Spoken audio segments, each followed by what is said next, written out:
रोज रोज लहान मुलांना काय हेल्दी द्यायचं हा सगळ्या आयांना पडलेला एक मोठा प्रश्न असतो। तर आज मी शेअर करणार आहे तुमच्याबरोबर मिक्स व्हेज थालीपीठ। हे थालीपीठ खूप हेल्दी आहे। यामध्ये बीट आहे, काकडी आहे, दुधी भोपळा आहे आणि फक्त यामध्ये ज्वारीचं पीठ वापरून मी बनवलेलं आहे। दुसरे कुठलेही पीठ मी यामध्ये नाही वापरलेलं आहे। ज्वारीचं पीठ हे खूप हेल्दी असतं आणि लहान मुलं ज्वारीची भाकर खात नाही, त्यावेळी असं पराठा किंवा थालीपीठ तुम्ही जर बनवून दिलत ना टिफिनमध्ये तर ते नक्की आवडीने खातील। नमस्कार, मी रोहिणी तुमचे स्वागत करते रोहिणी होम किचनमध्ये। तर फार वेळ न घालवता आज आपण बनवूया मिक्स व्हेज थालीपीठ। तर इथे मी बरेच भाज्या घेतल्या आहेत। किसलेलं गाजर आहे, किसलेला दुधी भोपळा, आलं हिरवी मिरचीची पेस्ट आहे, कापलेली कोथिंबीर, एक मध्यम आकाराचा कांदा, कापलेली ढोबळी मिरची, किसलेलं बीट आणि किसलेली काकडी।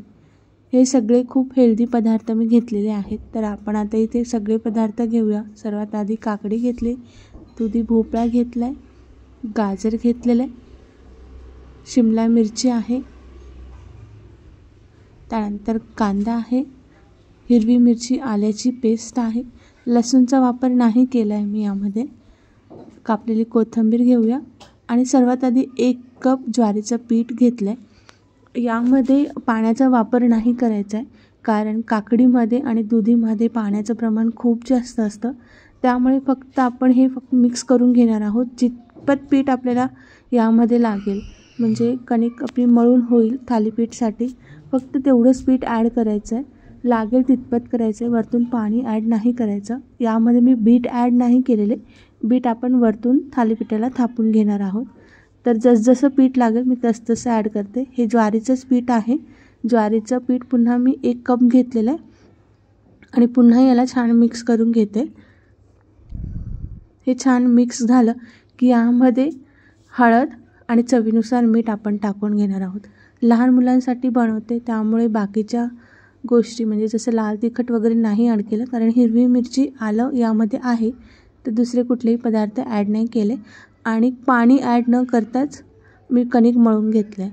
आता इथे थालीपीठ थापण्यासाठी एक सुती कापड घ्यायचं आहे, त्याला असं पाण्याने ओलं करून घ्यायचं आहे, जेणेकरून आपण थालीपीठ जेव्हा तव्यावर टाकू तेव्हा ते लवकर मोकळं होईल। अशी थापून केलेली थालीपीठ चवीला खूप छान लागतात। तर इथे एक थालीपीठ थापण्या इतपत मी एक लहान गोळा घेतला आहे आणि याला छान गोल करून घ्यायचा आहे आणि या कापडावर ठेवून तळ हाताला किंवा बोटांना थोडंसं पाणी लावून घ्यायचं, म्हणजे थालीपीठ हाताला लागणार नाही आणि असं बोटाने ते पसरवत जायचं आहे। थोडासा दाब देऊन त्याला मोठं करत जायचं आहे। तर अशा पद्धतीने हे थालीपीठ आपल्याला थापायचं आहे। काठाला जर कुठे तडा पडत असेल तर ते पुन्हा असं हाताने जॉईंट करून घ्यायचं आहे, म्हणजे थालीपीठ तव्यावर टाकताना ते तुटणार नाही। आणि थालीपीठ थापून झालं की वरतून किसलेलं बीट आपल्याला यावर पसरवायचं आहे। याने कलर खूप छान येतो आणि चवीलासुद्धा खूप छान लागतं। पुन्हा थोडासा हात ओला करून थालीपीठ थापून घ्यायचे आणि असं मध्ये होल पाडून घ्यायचे, म्हणजे यामध्ये आपल्याला तेल टाकता येईल आणि थालीपीठ जे आहे ते छान खरपूस भाजलं जाईल। तर हे थालीपीठ असा रुमाल उचलून घ्यायचा आणि रुमालासकटच हे थालीपीठ उलटं तव्यावर टाकायचं आणि हळूच रुमाल जे आहे तो काढून घ्यायचा आणि त्यानंतर आजूबाजूला आणि जिथे आपण होल केले आहे तिथे तेल टाकायचं, म्हणजे खरपूस आपलं थालीपीठ हे भाजलं जाईल। एक बाजू छान खरपूस भाजून झाली की हे थालीपीठ उलटवून दुसरी बाजू आपल्याला छान खरपूस होऊ द्यायची। असं करून दुसऱ्या बाजूला सुद्धा तेल लावून घ्यायचे आणि दोन्ही बाजूने आपल्याला हे थालीपीठ जे आहे ते छान खरपूस भाजून घ्यायचं आहे। तुम्ही थालीपीठाला तूप, बटर काही तुम्हाला जे आवडत असेल ते तुम्ही लावू शकतात।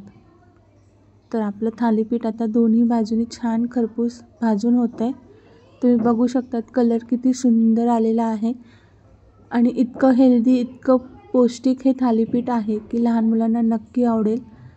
आणि हे थालीपीठ तुम्ही ओल्या नारळाची चटणी, दही, लोणचं किंवा मिरचीच्या ठेच्याबरोबरही खाऊ शकतात। अगदी हेल्दी रेसिपी आहे। मुलं दुधी किंवा बीट खात नाहीत तर त्यांच्यासाठी हा उत्तम पर्याय असू शकतो।